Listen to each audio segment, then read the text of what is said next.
เคจื้อเซยเนาะปอต่อพี่น้องเลยเสืออยู่ดอก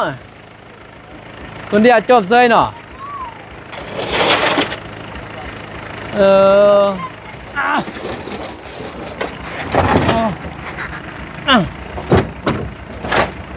เจ็ด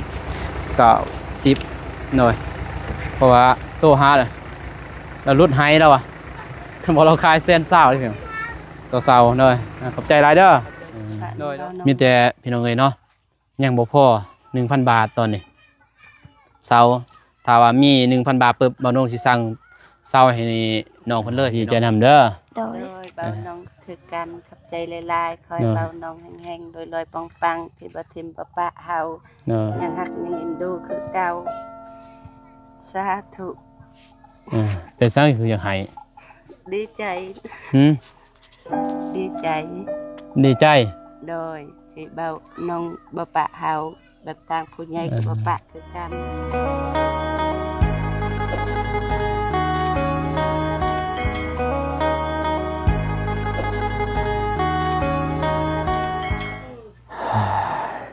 พี่น้องเนาะเปิดภาพมาเพียงเนาะบ้านน้องกามาผีเด้อเพียงเด้อเนาะหลังจากมาแต่บ้านน้องบองน้องพรพี่เนาะถ่าย MV นิดนึงแต่วันจากสิได้จะบ่มีแต่บ้านน้องกาสีถ่าบ่ได้มาตัดต่อบ่ได้แล้วก็สิถ่ายใหม่เพียงเนาะมื้อนี้มาหาทั้งน้องชายเพิ่นเพียงเนาะเยี่ยมยามน้องเพิ่นดนแล้วบ่ได้เข้ามาเพียงเนาะเพราะว่ามีข่าวดีทั้งน้องชายเพียงเนาะเพราะว่าทางผู้ใหญ่ใจบุญเพิ่นให้ทางบ้านน้องมาซื้อตีนเสาเพื่อนเนาะมามอบให้น้องเพื่อนพาเงินมาเพื่อนเนาะ2,600 บาทเพื่อนเนาะมันถือเป็นเงินบาทเงินกีบก็ถืออยู่1,900,000เพื่อนเนาะเพื่อซื้อดินตีนเสากับ1,000,000รุ่นให้เพื่อนเนาะแต่ตอนนี้ยังรอทาเพิ่นก่อนเพื่อนเนาะรอทาทั้งตีนเสามาพี่น้องเลยเอาหันหน้าตามาทางพี่พี่น้องกราบทักทายสบายดีสวัสดีเด้อพ่อแม่พี่น้องเมื่อสุขสุขคนพี่น้องเนาะการยินดีตอนรับเข้าสู่เสาะเบาน้องคือเก่าคือเดิมพรพี่น้องมื้อนี้ก็มากับเบาสายเพิ่นพี่น้องสิเก่าไปหาทางน้องเพิ่นเพราะว่าทางเบาตูนก็เข้ามาแล้วพี่น้องเนาะแล้วทางเบาตูนก็สิเข้าไปพุ่นไป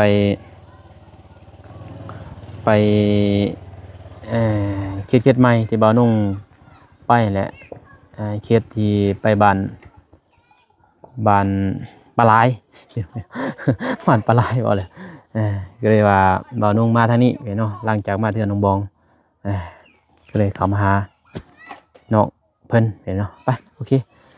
สิเข้าไปอัปเดตก่อนว่าเป็นจังไดสบายดีอยู่บ่เป็นยังไงเนาะเด้บ่ได้เข้ามาเลยเข้ามาหาน้องเพิ่นก่อนสบายเด้อบ่สายเด้อมา2 คนเป็นยังไงเนาะบ่สายมาจากเทือเลย2นี้2เทือนี้แต่บ่ได้ถ่ายน้องบ่ได้ถ่ายบ่เป็นน้องซาลี่นะครับน้องห่านก็บ่ได้ถ่ายไปเพื่อนน้องน้ำพ้นบ่น้องห่านก็แหละเด้อยู่นี่ก็ไล่เติบเป็นยังไงเนาะเพราะว่าบ่ได้ท่านเข้าไปหาน้องน้ำพ้นเด้อพี่น้องเด้อเพราะว่าบ่าวนุ่งก็กรอบเรียบร้อยเอกสารแต่ยังบ่ทันไปยื่นให้น้องเพิ่น2 คนยื่นให้ทางเจ้าของดินกับน้องเพิ่นนั่นเก็บไว้พี่เนาะเพราะนุ่งก็บ่มีเวลาเนี่ยคือมานี่ก็พาวมาอีกพี่เนาะมาค่ำเนี่ยเผามาเผาไปเผามาก็เลยว่าค่ำพี่เนาะไปเขาหาน้องเพิ่นเฮ็ดอีหยังเด้โธ่มีไม้มีตอกับพี่น้องเฮ็ดเฮือนใหม่ในบ้านตามเบิ่งเนาะแต่ว่าไม้พออยู่บ่ไม้ตอของหน้าเฮ็ดหยังน้องชายนึ่งข้าวนึ่งข้าวนึ่งน้ำพี่น้องเนาะสบายดีนะน้องสุรินยังซาลินบ่โดยน้องซาลินบ่ได้น้องซาลินน้องซาลินน้องชายพี่น้องเอาสบายดีปลาลุงเลยส สบายดีป้าลูกสบายดีพี่เจบุญและจีทุกท่านหรือว่าในลาวและไทยและต่างประเทศก็ขอสวัสดีสบายดีเบิดสุขสุขคน โดยบ่ได้ไปโรงเรียนบ่ล่ะมัน ไป ไป โดย เออพ่อแม่ไปไส พ่อแม่อยู่เฮือน แม่อยู่เฮือนบ่ โดยแม่เบึงน้อง เมืองนอก เบึงลูก เบิ่งลูก ได้ยังกินบ่ได้ยังกินข้าวแรง มีของบาวตูน มี โดย บ่ตูนซื้อมีมาให้บ่ โดย ผู้ดี ไข่แต่หนึ่ง ไข่แต่หนึงมีแล้วเมื่อเด้อ หยอกน้องเพิ่นเด้อไข่แต่หนึงบ่ตูนมายามเพิ่นบ่เพราะว่าเห็นผู้ใหญ่เพิ่นซื้อข้าวให้บ่พี่น้องเอ้ยเนาะไปโรงเรียนบ่ขาดติลูกบ่ได้ขาดบ่ตั้งใจเรียนเด้อ โดย แม่อยู่ไสแม่นี่ มีเงิน เอิ้นเพิ่นมาติมันอยู่ไสมีในเฮือนบ่ โดย เอิ้นเพิ่นออกมานี่เดี๋ยวบ่าวสิถามนี่แหละ ห้าม โตพูดสบายเด้อ โดยสบายดีสบายดี สบายดีเศร้าแล้วบ่เจ็บเป็นเอ็นอุ่น สาว เศร้าแล้วเนาะ โดยตั้งใจให้ เออ เจ็บตัวเพิ่น เป็นซังตกบ่มีปองบ่ฮะเจ็บบ่ ตัวปองบ่คือปองบ่ โดย ว่างได้เว้ยขาหักได้ตกลงหันเนาะมีแต่ผู้แต่ปองเพิ่นเลยสบายดี เออ สบายดีตลาด นั่นมีเด้อ โดย เดี๋ยวบ่าวซื้อมีมาให้เก็บไว้ได้มีลายยังดีเนาะ โดย เดี๋ยวกินปุ่มเปื่อยก็กินซ้ำกินอิ่มเด้อตอนอยากเขากินเนาะบ่แม่นอยากบ่อยากก็ลวกเลยเว้ยบัดบ่มีแล้วบัดนี้สิกินหยังบัดนี้เด้อ โดย เก็บไว้กินยามไปโรงเรียนมากับแม่ให้น้องให้พ่อแม่กินเนาะ โดย บ่าวนุ่งตะกี้ไปมีกินก็บุญมีหลายเติบแหละได้กินมีนี่ก็ทงเดียวนี่เบิดเทื่อนต้มน้ำจงโลงเนาะใส่น้ำหลายเด้แต่ตอนมีจักว่าทางใดเฮ็ดมุนๆเว้าแล้วจังได๋ FC บ่เชื่อดอกเพิ่นเนาะเพราะว่าเขียนสนบทก็แบบนี้บ่ได้ไปรับจ้างบ่ ส่วนนี้เขาบริจาคส่วนนี้เขาบ่ได้จ้างบ่เพลงยังกับเบิด ได้ใหม่มาแต่ไสอันนี้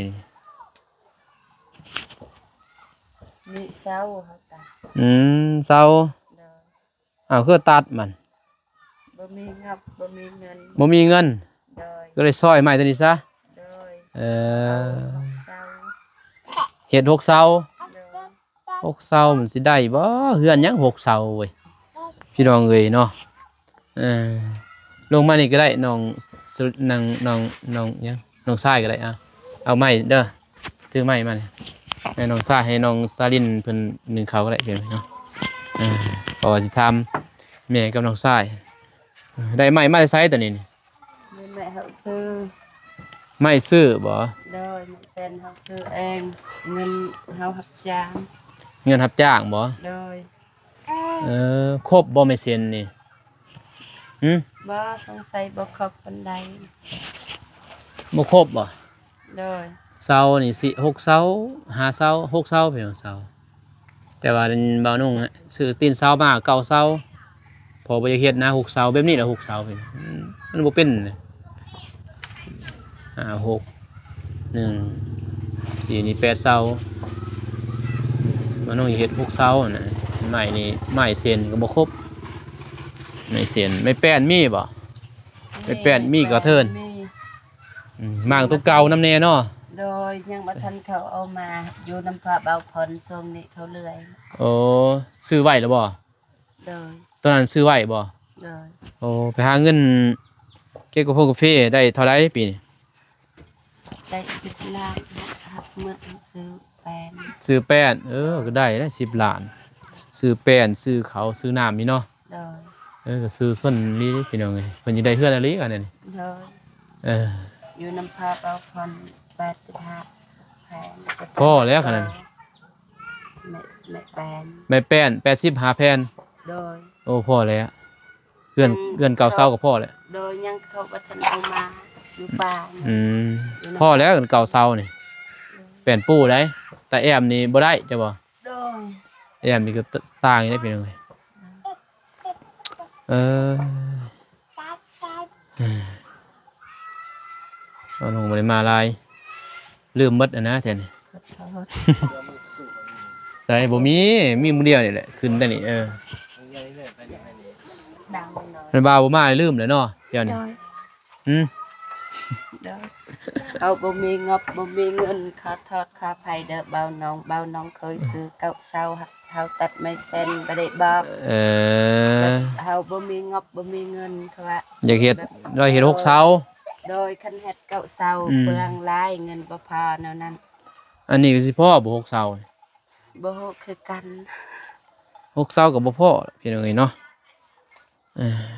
แต่ต้องได้ซื้อใหม่เด้อ3เสาแม่นบ่เพราะว่าค่อยซื้อมาตีนเสาเก่าเสาเพราะว่าพี่น้องเอ้ย4คนนะสินอนเฮือน6เสามันก็มันบ่คือแต่เฮือนน้องน้ำพลนี่บ่น้องก็ซื้ออีเก่าเสานะ แม่น ตะกี้ว่าสิเฮ็ด6เสากันเฮือนน้องน้ำพลมันก็เบิ่งไปมันบ่คือนะมันก็บ่งาม โดย เออ คนเฮาบ่มีเงินแบบเฮือนน่ะกะยาแต่เฮา เออ อ อ ยากย้ายบ้านดินใหม่แนวนั้นแนวคิดเฮา บ่อยู่ อยากได้อยู่เฮือนใหญ่หักเฮาบ่มีเงิน อืม ซ้ำเฮาอยู่ได้เฮาคิดแนวนั้น เออ คือเฮือนหลังเก่าก็ได้ แต่เฮาอยากอยู่ดินตัวเองแนวนั้น เออ บ่อยากอยู่และดินเขาก็บ่อยากให้แล้วเฮาอยู่เพราะว่าเดี๋ยวนี้มีละที เฮามี เพิ่น ที่ ก็ แล้ว อยากใส่คือกันคือเดี๋ยวนี้ยามเขาอยากปลูกกาแฟเขาว่าเขาจะปลูกกาแฟแนวนั้นบ่แม่นเขาใจดำไอ้หยังเขาก็บ่ว่าเขาใจดำเขาก็ใจดีและให้ โอ้ เขา 10 ปี อยู่13 ปี มันก็ใจดีมาเท่านั้นแหละ โอ้ย คนเฮามันก็มีการผิดเตียงกันธรรมดาพี่น้อยเนาะเพราะว่าดินเพิ่นเด้ โดย เอ บ่แม่น อ เพิ่น เพิ่นไป ใจ อยาก ดำ ไส เพิ่นใจดีใคร เอา ก็ขับออกขับใจแหละ อืม ได้อยู่ดินเพิ่น10 ปลายปี คันบ่มีดินเพิ่นจะสิไปอยู่ไสอีกแม่น โด บ่ ย การนั่นแหละพี่น้องเอ้ยเนาะ คือเดี๋ยวนี้เขาว่ามีที่ใหม่ว่าไปอยู่บ้านดินไหมบ้านดินตัวเองเขาว่าแนวนั้นเขาจะปลูกกาแฟเดินสิเขาปลูกกาแฟนั่นนั้น อืม เขาบ่มีงบบ่มีเงิน บ่มีเงินบัดนี้สิยกเฮือนนี่พี่น้อยเนาะมันหลายเติบได้ประมาณ30ล้าน40พี่น้องเอ้ยเนาะตามบ้านน้องไร่เพอถ้ามีครบเฮือนน้องห่านนี่มีครบแน่ได้หั่นน่ะยังหมด40ปลายล้าน เขา50 60บ่จักบ่พูดบ่เจ็บเฮาก็ยังบ่ทันฮู้เพิ่นบ่ได้สรุปบ่จักเท่าใด บ่คือกัน บ่น้องก็บ่ได้เบิ่งคลิปเพิ่นตอนนั้นเดี๋ยวนี้เนาะน้องห่านถ้าว่าน้องก็เด้ยนี่ยังหมดแล้ว60ล้าน แม่แบบของเพิ่นแบบของเฮาคันมี อืม มีซ้ำเฮาเฮ็ดแบบของเฮาเองเฮาหาพี่น้องเฮาบ่มีสร้างหยังเฮาบ่มี โอ้ งบบ่มี เพียงว่ามีไม้เนาะ โดยพีย เรื่อง ว่า เรื่องเฮ็ดนี่มีแต่พี่น้องเอ้ยเนาะเพิ่นตอนนี้เพิ่นอยากได้มีแต่ไม้นะมันครบเลยก็เพิ่นสิหาพี่น้อง โดย เฮ็ดอันน่ะเพราะว่าจ้างก็สร้างก็แพงประมาณ โดย 18ล้านหรือ16ล้าน โดย เอาก็ใส่เงินแม่นบ่ โดยเฮา 18ล้านนี่ก็ได้หลายเติบไปได้หั่นซื้อไม้ซื้อหลากก็พอแล้ว โดย เออ หาพี่น้องแบบพี่น้องเฮ็ดสวยเพียง อืม ไม่แล้วก็มีเงินแบบเา พอได้ซื้อกินเนาะ โดย พอได้ซื้อกินเลี้ยงเขาหั่นแหละ บ่เปลืองซ้ำเอาสร้าง อืม คัน สร้างก็หมดหลาย เฮ็นี่งามคันเฮาเฮ็ดบ่งามซ้ำเฮาอยู่ได้นั่นนั้นเฮาก็พอใจ มันมีดินน่ะเนาะ โดย เดี๋ยวนี้ ตอนนี้บ่มีเงินจะกีบบ่ บ่ หมดเลยซื้อใหม่ โดย แต่บ่พอ เขากินก็บ่มีดี อืม เบาตูนมาให้ เออ ช่วงนี้เฮาอดข้าวบ่มี มันชอบเอาน้ำพุ่น โดย อืม ถึงซื้อไม่ถึงลูกบ่สบายแบบเฮาหาเงินเนี่ยไปห้องหมอ มันหมดเลยเด้ยามนี้ก็บ่มีแล้วเวียก เขาบ่ได้เก็บเงินคือเขามีแต่ลูกบ่สบายนะ รับจ้างรับบายก็บ่มีแล้วยามนี้หมดเลยยามอยู่คงเฟกันแล้วพี่น้องบ่มี โดยแห่งช่วงนี้แบบใหญ่ยังก็มีแต่เขาซีดยาแล้วเขาบ่จ้าง อืม มันเลย เขาจ้างคือสีดดีกว่ามันด้นนะพี่น้องแต่บัดนี้เขาบ่จ้างมันเขาเสียหญ้าเสียยุงมันก็ โดย บ่มีเวียกนั่นแหละอาจสิไปเวียกก็มันอยู่ใกล้พุ่นในเมืองคือเมืองท่าแต้งก็บ่มีเวียกนี่เนาะโอ้นครหลวงบ่ปากเซ่บ่เฮาก็มีหมู่มีครูบ่มีญาติพี่น้องก็ยากอีกไป โดย คือน้องพรแหละสิไปเวียงยังไปบ่ได้เพิ่นถ้าบ่มีหมู่ น้องชายเดี๋ยวนี้จอยลง อืม เขาบ่ได้กินข้าวสิหามื้อ อืม กินบ่อิ่มนะของเขานั่นน่ะแบบคันว่าเฮาอดเลยเฮาบ่ได้กินเฮาได้หักของเขาให้นั่นน่ะหักเขากินแบบบ่อิ่มบ่แม่นของเฮาเอง แม่นเด้อเว้ยในหมู่ให้สำใดก็กินแม่นบ่ โดย เอากินแบบประหยัด โดย อันนี้ก็แล้วได้มากก็ย่านมันหมดอีกกินมีแต่ลูกเต้ากินเพียงมันหมดตัวนี้จักสิกินให้ใส่อีกบัดเสากินคำนี่จังสั่นแล้วจะน้อยจะรอทาเพิ่นเด้อ โดย รอทากันก่อนพอมื้อนี้ก็แจ้งข่าวดีหั่นแหละเด้อ โดย มีทางผู้ใหญ่เพิ่น โดย ซื้อตีนเสาให้แรกๆเพิ่นว่าให้ซื้อ6เสาแต่บ่าวนุ่งตัดสินใจเองพี่น้องเนาะตัวนี้ซื้อ9เสาให้ซะ6เสานี่น้อยอีหลีได้มันบ่มีบนไหวอันนั้นสิได้ใหม่อีกใหม่เส้นนั่นเด้5เสาแม่นใหม่เส้น5เมตรจะบ่ โดย 5เมตรบัดนี้มาเฮ็ด6เสาเลยตัดทิ่มแม่นบ่ โดย อืม เอาโหวันน่ะแต่ความคือเคยเว้าบ่มีงบ จังหั่น บ่ นั่น มี แหละ ทางออก โดยผู้ใหญ่เพิ่นทางแม่ไผ่พอดุลนี่เนาะเพิ่นให้บ่าวนุ่งมาเบิ่งแน่เพิ่นให้ต้นเพิ่นว่าโอ้บ่าวนุ่งก็จักเสียดนี่เนาะเพิ่นพากมาแต่มื้อวัน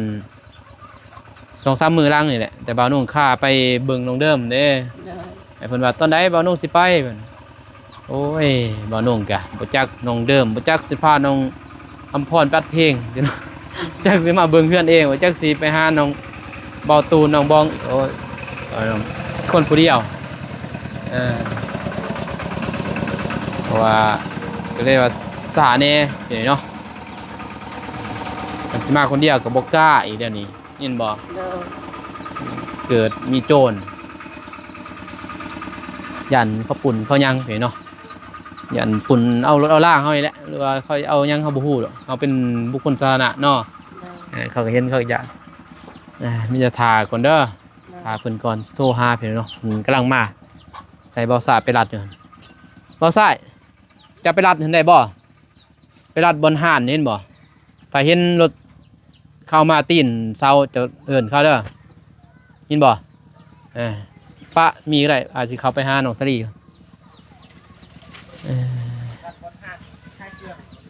โอเคไปรัดเพิ่นอยู่หั่นเด้อ โดย เอ็มมาเลยยังไงฮะป้าอยู่ไสนี่บ่แม่น้องชายป้าอยู่ไส ปะอยู่นี่ก็ได้ สิโจมขึ้นได้บ่นักเลย อยู่นี่ก็ได้คือบ่ทำงาน เอาล่มบ่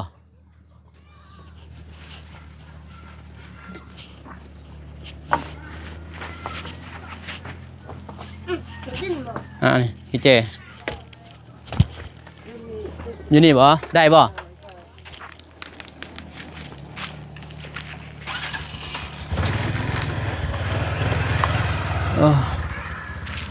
ได้คำไปหน่อย ลงมา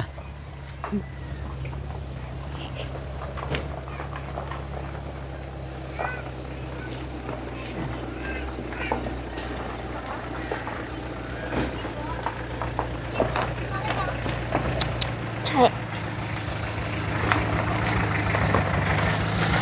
โอเคจื้อเซยเนาะเดี๋ยวยามบ่จื้อน้องเอ้ย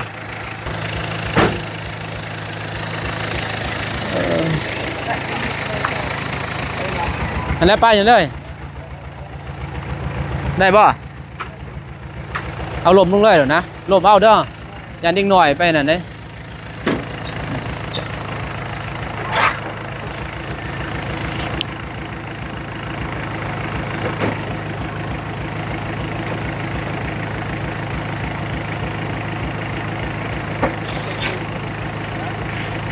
ไปจะได้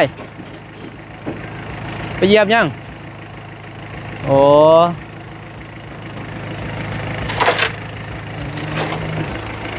ได้บอกพี่เดียวปอต่อพี่น้องเลยเสืออยู่ดอกคนเดียวจบเลยเนาะโอ้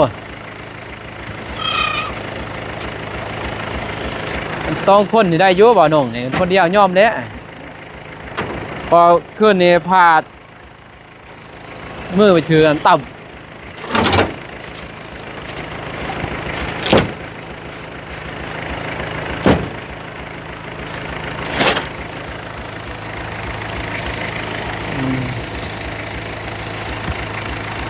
เก่าเศร้า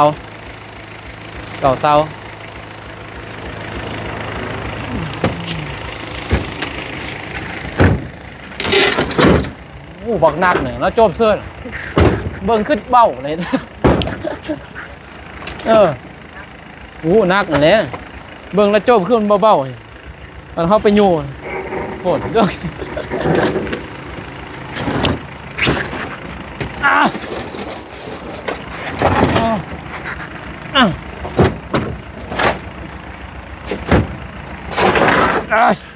โอ้ยสัตว์ไปว่าหมดเลย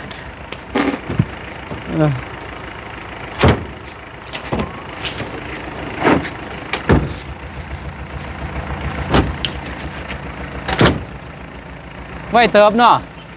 มาทางใดท่าแต้งบ่โป่งเกือบมาทางนี้คอยไล่เนาะ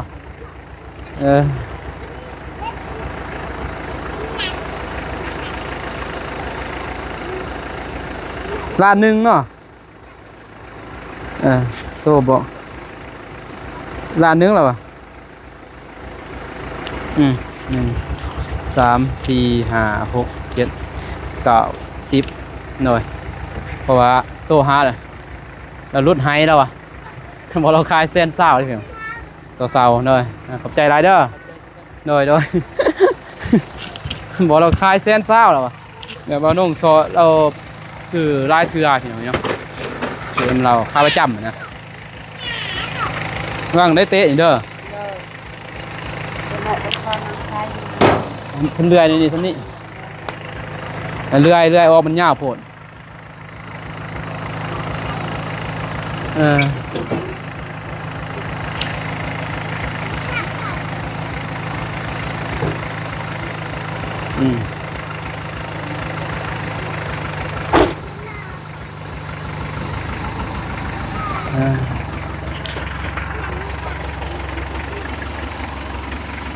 ตีนรถกันเนาะโอ้ย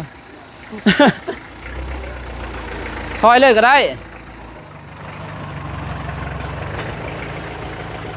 ถอยจะซื้อเลยเหรอ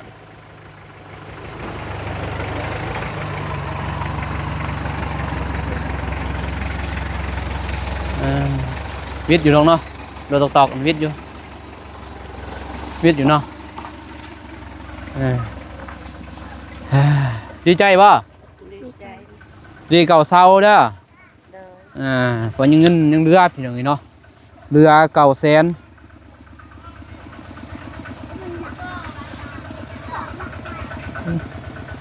2,000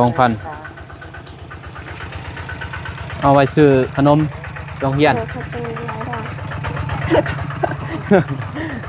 ใส่เด้อ1 2 3 4 5 6 7 8 9 แสนยังเรือเด้อ9 แสนนี่ให้เจ้าไปถ้าว่าพี่น้องเนาะเสาบ่พอ3 ต้นพี่เนาะตินนี่ซื้อมา9 เสาแต่ว่าพอ3 ต้นพอต้นตัวนี้นี่มันมอดกินเนาะแล้วเพิ่นก็เลื่อยเฮ็ดไม่เส้นพี่เนาะหมอดกินนิดนึงนะก็เลยว่ามันบ่พอ3 ต้นเห็นเนาะบ่พอ3 ต้นบัดนี้เงินนี่9 แสนบัดนี้3 ต้นมันถืออยู่1.5 ล้านเห็นบ่ต้นหนึ่ง5 แสน1.5 ล้านพี่น้องเนาะ1.5 ล้านบัดนี้นี่ก็เลยว่าบ่พอ6 แสน6 แสนบ่พอพี่น้องเนาะตอนนี้ แต่ได้แต่เพิ่นว่า2ต้นก็กระเทินเนาะ โดย ยังเหลือ900,000เอาเงิน900,000ตัวนี้นี่เอาไว้เด้อ โดย ไว้นำขอยหรือไว้นำเจ้า เอาไว้น้ำเบาน้องก็ได้ เป็นหยังไว้นำขอยไว้นำเจ้าไปสั่งเจ้าย่านหยัง ยันเขาซื้อกินยังนะบัดเขาอดแบบปะน้ำเบาน้องเลยแบบเป็นยัง พอมันบ่พอพี่น้องบัดนี้เนาะก็เลยว่าถ้าว่ามีผู้ใหญ่ใจบุญเพิ่นพี่น้องเนาะถ้าอยากซอยน้องซื้อเสา3ต้นก็ซอยได้เด้อพี่น้องเด้อมีแต่601,000 บาทเนาะ1,000 บาทบ่พอบ่พอ 1,000 บาทถ้าว่าได้เสา3ต้นแล้วนี่ย่อได้บ่เฮือนนี่พ่ออยู่บ่ไม่เปลี่ยน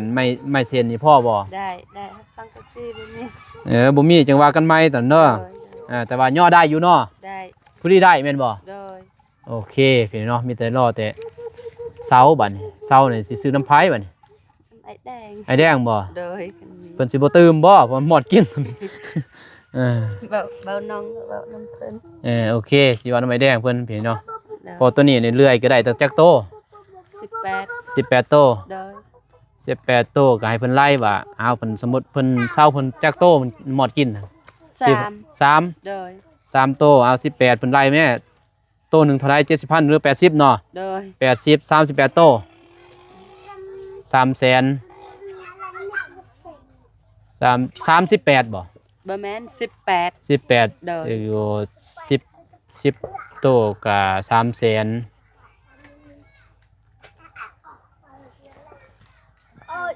ตัวหนึ่ง80เด้ บ่เคยซื้อ ตัวหนึ่ง80 10โต 800,000 800,000เนาะ800,000 10โต800,000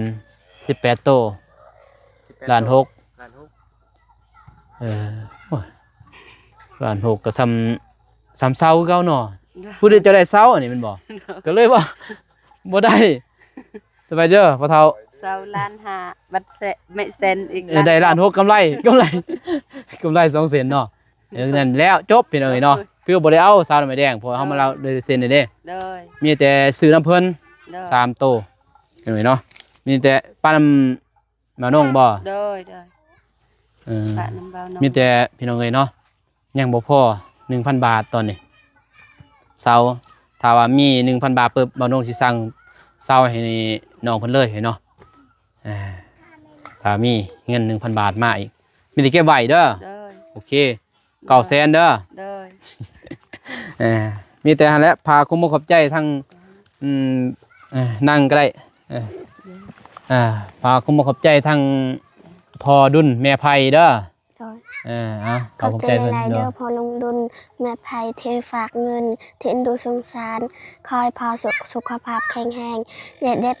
อย่าเจ็บอย่าได้ความไข่อย่าสุมีคอยอย่างนี้มีให้ร่ำให้รวยแห้งๆปังๆตลอดศาสตร์ตลอดปีอย่าเจ็บใจจนไปฮอดจะได้ถึงนอนให้ได้เงินหมื่นตื่นให้ได้เงินแสนแยงแว่นให้ได้เงินล้านส้มการพัฒนาเฮ็ดธุรกิจอย่างคอยลาไปเลิศสาธุ สาธุเป็นยังไงเนาะดีใจนำเด้อ โดย โดยเบาน้องคือกันขับใจหลายๆคอย เนาะ เบาน้องแห้งๆโดยลอยปังๆที่บ่ทิมบ่ปะเฮา เนาะ ยังฮักยังเอ็นดูคือเก่าสาธุ เป็นสังคืออยากให้ ดีใจ หืม ดีใจ ดีใจ โดยที่เบาน้องบ่ปะเฮาแบบต่างผู้ใหญ่กับบ่ปะคือกัน ป้าได้พี่น้องเอ้ยเนาะบ่น้องก็ซอยเรือสุดความสามารถนั่นเด้อ โดย บ่แม่นว่าบ่ได้มาเนี่ยบ่แม่นว่าทิมปะแต่ว่าเฮาก็คือบ่มีผู้ใหญ่เพิ่นช่วยทางบ่าวน้องก็มาบ่ได้